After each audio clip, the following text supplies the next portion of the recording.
Hello and welcome to episode 22 of the Mental Health Gaming Podcast. Once again, I'm Bradley and I am joined by Stu. No pithy intro this time, so how you doing? Been a challenging week, but not too bad a week.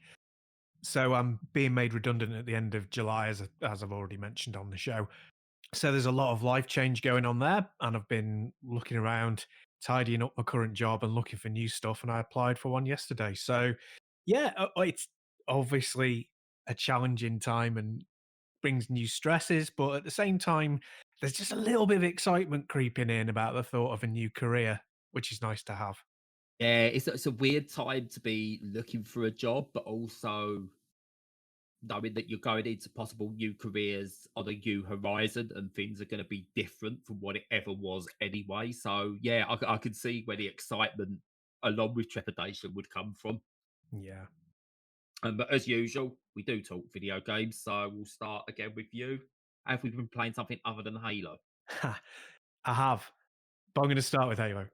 so, Go for it. so I finished it off, and I thought it was fantastic. Just very briefly, I think it's as good as Reach, if not better. So come at me, bro. It's just unpopular opinion number one, but I think it's probably equal to Halo 3 in the single player campaign and equal to Reach, possibly even better. So that's just how I feel. And I think 343, we've done two Halo games versus Bungie's 4. I enjoyed 4, although I can see why people didn't. And 5, I think, is an excellent single player game. So again, come at me, bro, leaving it at that.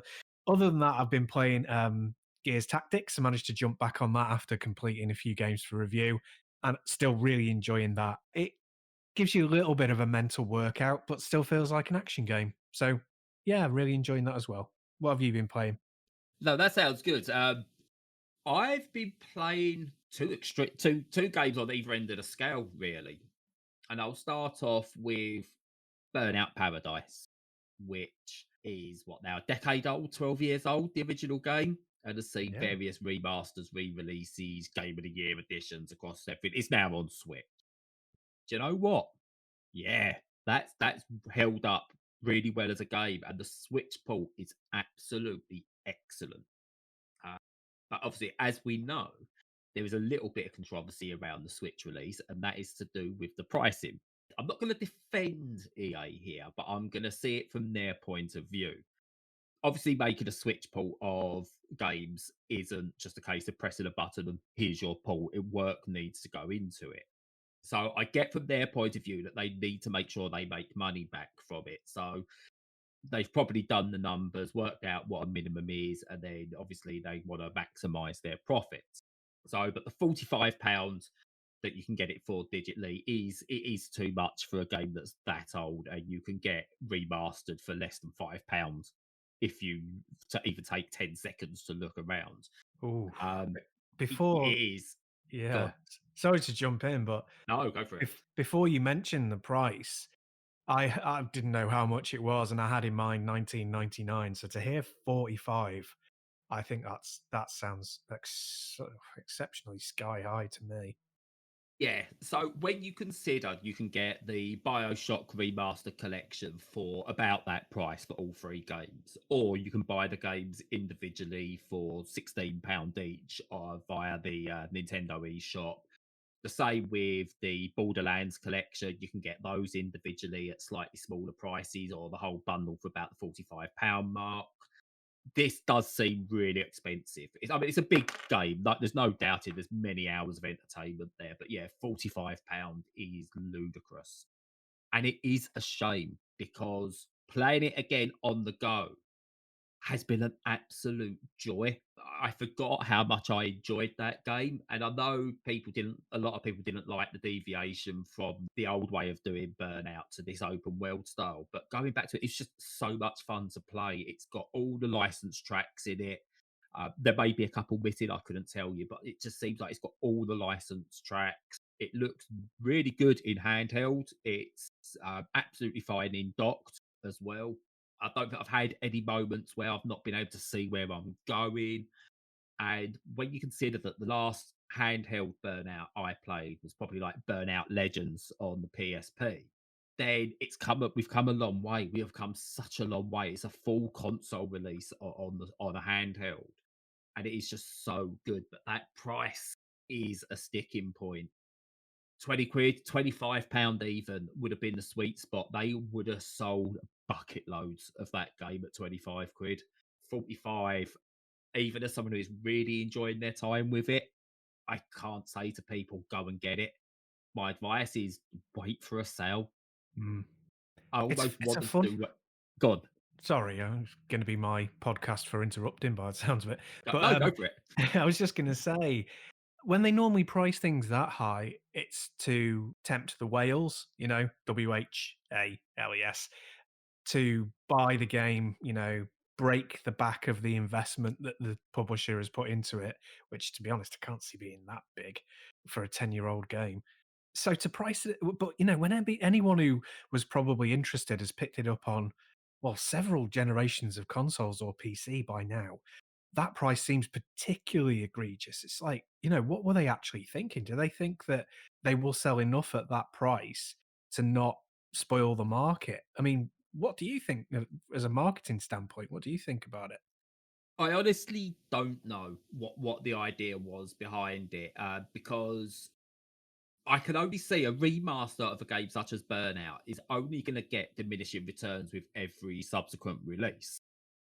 You're only going to get the hardcore fans who are going to want to jump straight in, whatever the price on whatever system, and beyond quadruple drip. Now, I don't know how many releases there've been. So, and they're going to be a very small amount. There's not going to be enough numbers that they can go at £45 a time. It's worth it just to get those initial numbers. I just can't see it. So I really don't know what their thinking was.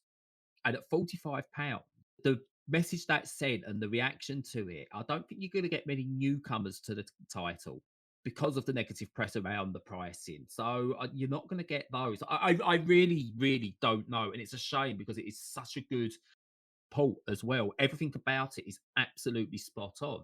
Mm. But that price just doesn't do it. It just feels like EA are really reveling in the role of being, the evil genius, except without the genius part.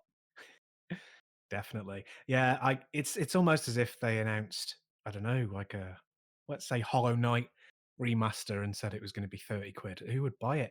But yeah, no, it's like 45 quid.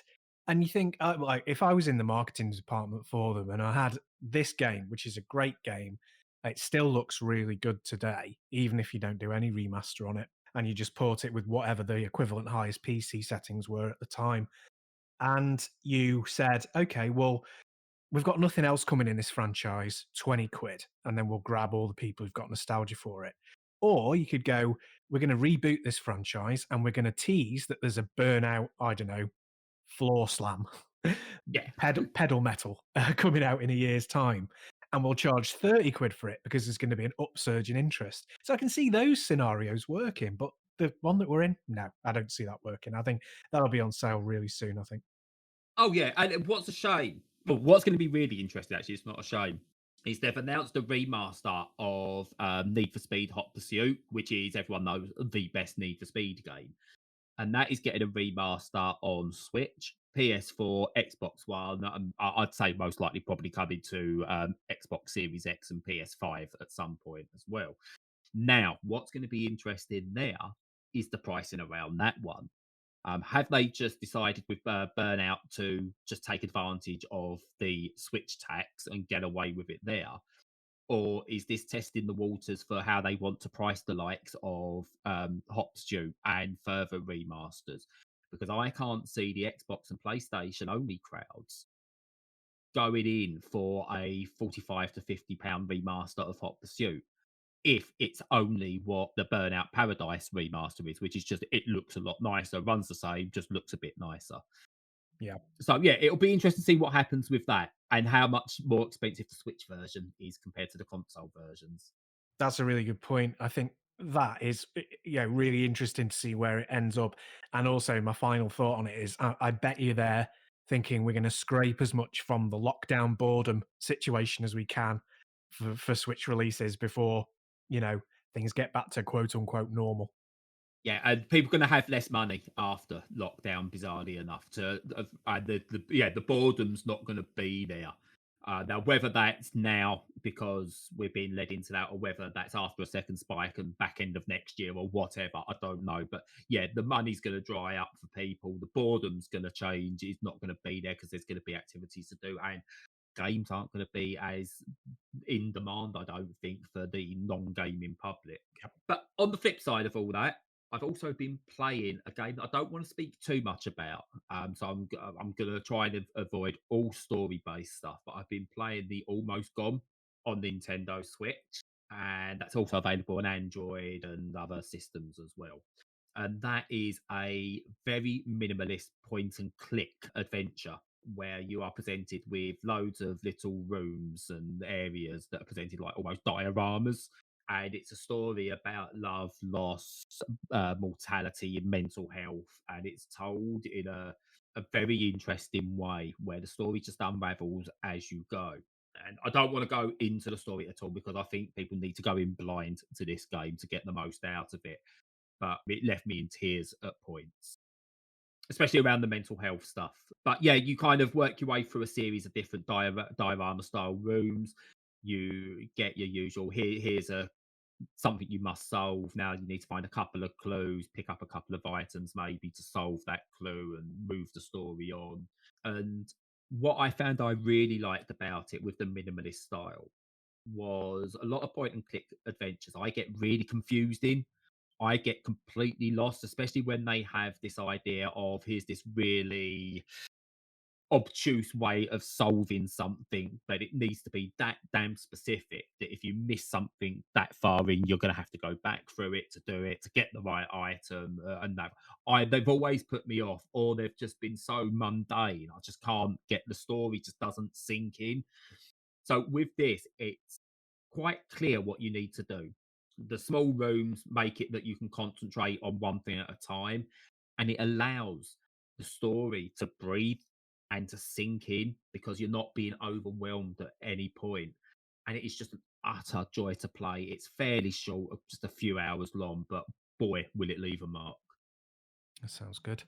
Yeah, generally not my kind of thing, but I mean that particular style, and I've seen what the game is like, does intrigue me. I'll add it to the got to play pile that is now several hundred feet deep.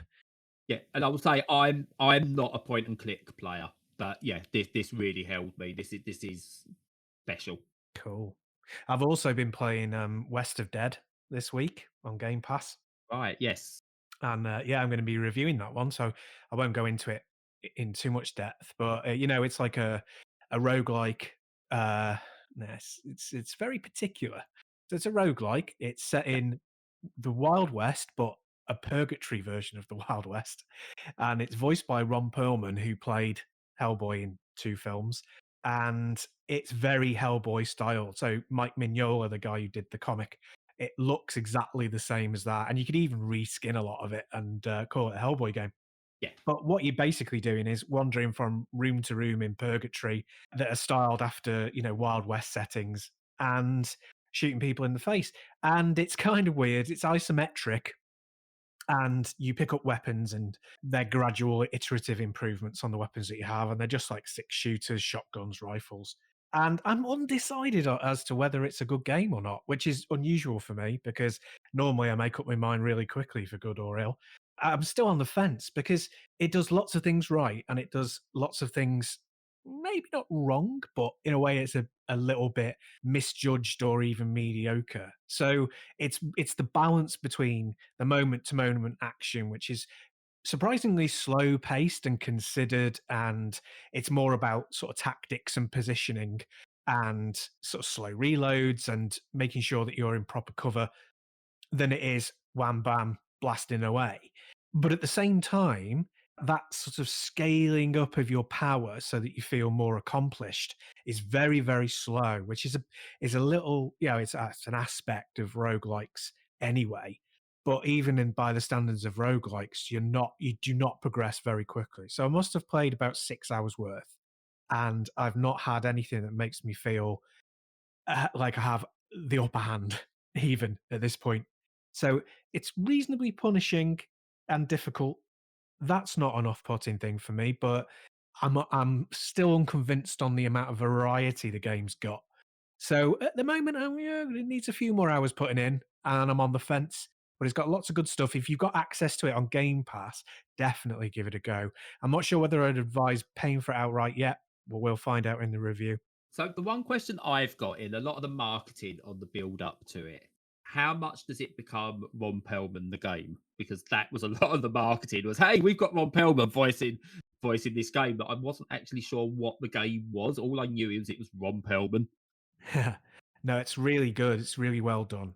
So he just comes out with the odd pithy comment at an appropriate time. Normally, when it, in a non-action, I don't think he ever speaks during action and during the action sections. It's normally at the breathing points where you do an upgrade or you get a collectible or you're just starting the mission. And he's so good at what he does that is a really good inclusion. And it's kind of the mirror opposite of the kind of we've got Nolan North. He's going to be chatting incessantly, and to bring him back to Halo, it's got what's that guy's name? The one from Firefly and Oh, Nathan Fillion, yeah. Castle. Yeah, that guy. And every opportunity they get to like have him come up with some sarcastic or Or if you're quippy gonna point. do it properly, Johnny from Two Guys, a Girl, and a Pizza Place. Right, fair play. No idea what that is, but I'll go with it. Um, yeah, no, it's much more restrained from that. So I can understand why they put it front and center in marketing, but actually, it only helps with the game. It gives it a really good Wild West, debased, underground atmosphere. That's really good. Yeah, No, that's good because I mean the one thing I thought it was going to have a lot of was the constant talking that you got in. I think only one game has ever really got this really spot on. The talking you got in Shadow of Bastion. the Damned. Oh, I thought you were going to say Bastion. No, Ah, no, no. Bastion's just pure narrative, yeah, so that's yeah, different. But Shadow of the Damned does one-liners and character commentary really, really well. I don't think any game's ever got close to it in doing it that well, where it doesn't just become annoying. Others have tried it and it's not worked to that level before. So that was always going to be my fear when someone goes, "Hey, we've got Ron Perlman," that it was going to just be constant quips from Ron Perlman. And unless the writing's right or the game suits it, it doesn't work. So it's good to know that they've not just made this based around Ron Perlman's voice. yeah. That makes me more eager to want to try it. Yeah, yeah, definitely give it a go. And also, the writing is very sparse. He's not, as I say, he's not in it very much really at all, but enough to give, have some impact and presence. And the writing, the lines of dialogue he uses are good, are very appropriate, and it's Deadwood if it was in hell kind of thing. So, yeah. Fair enough. So it's good to see Adam from Beauty and the Beast getting in there. I'm going back with my old references even further now. Oh god, yeah. I only watched about 3 of them, but they were actually surprisingly good. I'm Really. Sean. I love that. I actually really love that Beauty and the Beast, the gritty reimagining of Beauty and the Beast, where Yeah. he lived in the sewers, didn't he? In that, He if I did. remember correctly, yeah. But yeah, no, and Linda Hamilton as well. It's just bizarre but good. Yeah, she should have had a bigger career. Anyway, that's completely by the by. Well, she saved the world at one point, so you can't get a much bigger career than that. Yeah, and California in Dante's Peak. Of course, yeah. So she's done okay for herself, but she doesn't get the recognition she deserves. Agreed. So yeah, that's really it. I mean, I've been playing a few other odds and ends, but nothing really worth mentioning. It's a lot of repeats of games I've been playing previously. Although I've just been sent Superliminal to review, and I am going to be all over that one. So that we'll talk about that one next week. So yeah, that's it for games, and I suppose we lead on into mental health chat. So just a trigger warning. I'm going to be talking a little bit about sport. This past week, Liverpool won the league title for the first time in 30 years. And the emotion I felt over the past few months regards to I thought I wasn't going to see this happen. I thought the coronavirus, if it was going to stop it happening, I've been waiting 30 years for this moment, gone through all kinds of hell watching Liverpool play, get close, foul miserably, break all kinds of records, but still finish second and all kinds. So the moment came this week where Liverpool won their game and Manchester City lost to Chelsea, and the outpouring of emotion from myself was just I couldn't contain it. I just felt so good. I cried tears of joy. I celebrated with my family and just yeah, just soaked it all in. And it got me to thinking sport is often derided by a lot of people who don't understand sport as something that mouth breathers go and watch and it causes fights and what's the point? It's just a game and all kinds of other things around it. But I was able to share a moment with my family, with other people who have supported the club for 40, 50, 60 years, other people who have never seen Liverpool win a title before and are still new to it. And it just brought this real sense of togetherness in a time where we are all so separate at the moment. And I know up in Liverpool, loads and loads and loads of people all gathered when they shouldn't have. There were a few idiots around, such as the idiot that decided to fire fireworks at the Liver building. And there were some issues. And I'm not condoning that at all. But the overall, you could sense the emotion that was coming out because of this and what it means to the city and anyone that follows Liverpool and someone who's lived in Liverpool as well. I know just how much football means to that city. You know, there's two things about Liverpool that you can't mention the city without thinking about. One is football, and the other is music. They are the two main things of that city, and you could just sense just what it meant. And to me, it gave me just the biggest boost that I've had in a number of weeks. I felt so good about myself being able to watch this happen. The emotion of, you know, the Chelsea game finishing on 96 minutes and what that number represents to the city of Liverpool and Liverpool fans especially. And yeah, I just felt so good for about 48 hours. Every bit of music I listened to was just joyful. It didn't matter what the song was. It just felt good. I boy, the role of things like sport is just amazing. And I don't think it gets enough credit at times. Just what that can bring somebody in times of despair. Yeah, there's so much I could say positively about Liverpool. I live about 15 miles away. It's one of those places that is completely unique. I mean, gather that you can gather that just from the fact that even though I'm comparatively close to it, I don't sound anything like somebody from Liverpool. Whereas if you were near like Leeds, for example, you would sound like you were from Leeds, even if you were 15 miles away. Yeah, And it's completely unique to itself. I love that city. It's fantastic. The people are welcoming and friendly, and they've been through so much. I mean, when I went there as a kid, it was a very, very rundown place. They've had a lot of European money, and they've had a lot of resolve to get past the Thatcher era.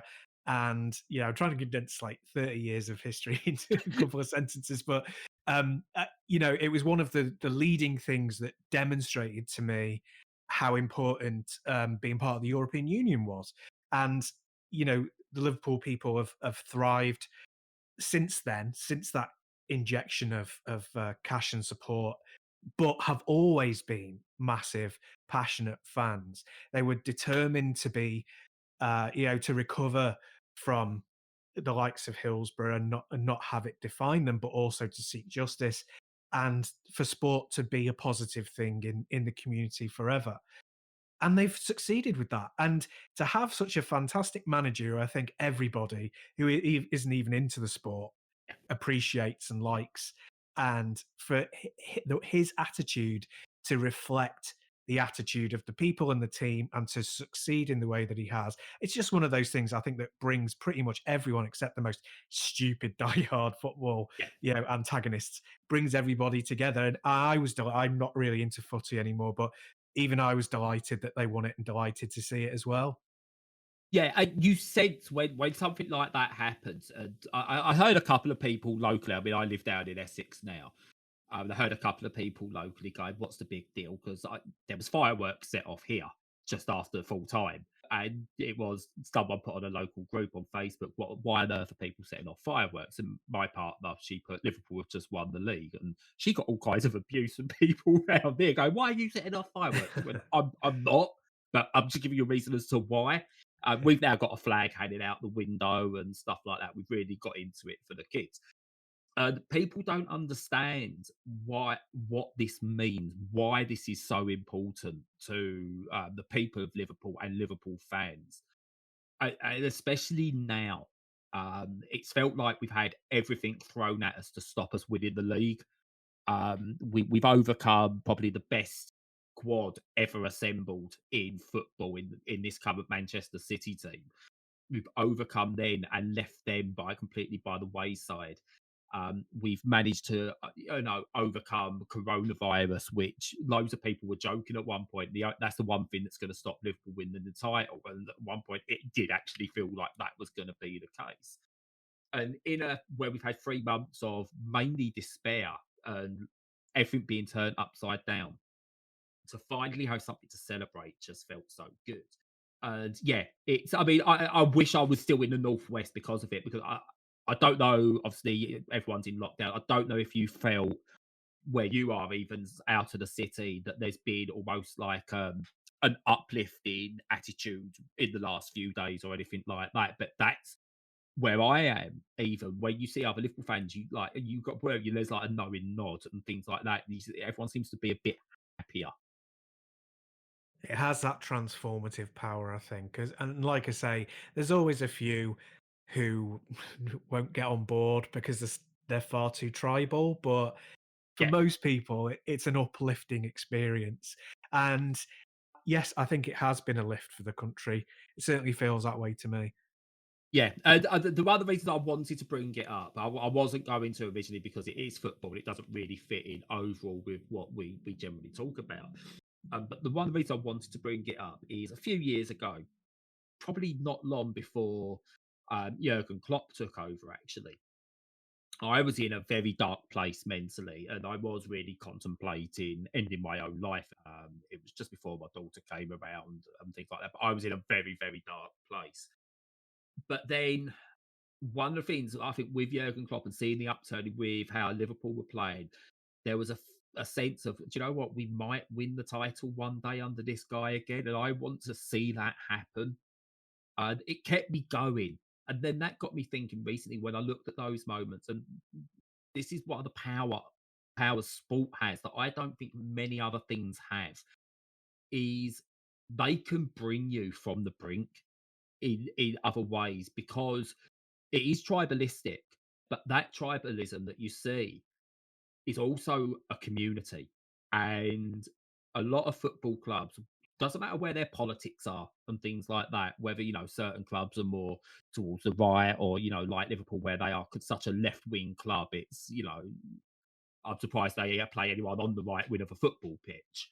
It's there's that community, and it always drags you back, and the supporters, other supporters, fellow supporters will have your back, and they will help you in some way. And the clubs do that as well. And the sense of what can we see happen, stopped me making those final, probably devastating moves towards wanting to end my own life. And that can be written off as, oh, that's a bit dumb or a bit sad that you didn't kill yourself because of football. But at the same time, that's what it was. When you don't have much, or you feel like you don't have much going for you. 'Cause I never want to say like I love my kids, I love my partner, and I never want to leave them. But as we all know, with mental health, you don't see things logically all the time. But the fact that football has that way of bringing you back from something like that cannot be underestimated. There's not much that has that power to do so. And for that reason, I will always defend sport, any sport, anything that gets people together in any way as a great thing. And I never understand the people who dismiss it just completely outright as football being such a bad thing and this is bad or this creates these sort of people when it doesn't. You get like in every walk of life. You get that your book club. If you was to go to every single book club in the world, I'm sure you would find someone who could start a fight there. I'll get drunk and kick off and disagree and come across as a lout. But it's these things that that are needed, and it's just you cannot explain what these powers are that these things have, but they are needed and they can help you through the toughest of times. Yes, definitely. Completely agree. Yeah, and as you say, there are other things that can do it for people. I know that like comedy shows helped my wife through some really tough times because how could she end her life when the next episode of Blackadder was coming out on Friday, that kind of thing. And I spoke to a lot of people when I was volunteering for Samaritans who wouldn't give up their life because they were looking after their pet and their pet loved them. And yeah, having something that is there that can be thought of as some people as trivial, but is perpetual and has its own value. It's so important. It's so important. And to have that payoff after so many years of support, of all that energy that you've put into it with other people as a tribe and have it pay off is brilliant. And if you're going to talk about tribes, the Liverpool fan tribe is one of the best ones you can think of because they have a great reputation and deservedly so. And just to finish off, there are other football clubs and you may support them as well. So don't stop listening if you support Man United, Yeah. please. When I was into footy, I was a Man U fan. So I probably hated in the nation. And we'll cut there. We'll cut there. Show's over. Yeah. It just cut all my dialogue from this episode. It'll just be you speaking.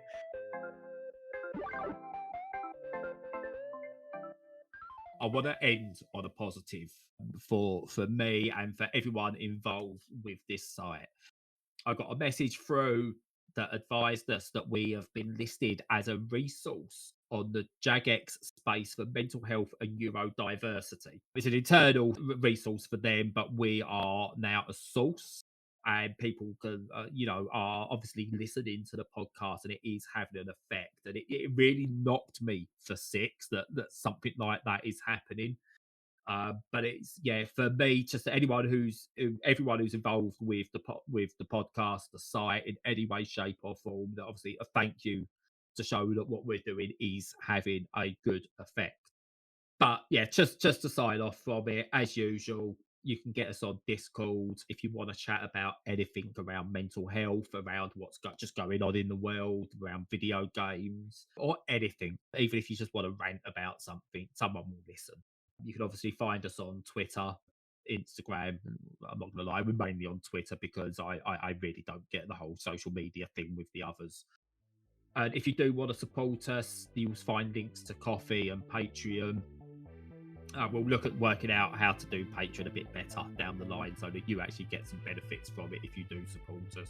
But yeah, whatever you do, just try and stay as positive as possible. If you can't, there are people out there for you, especially us. But until next week, stay safe. Thanks for listening.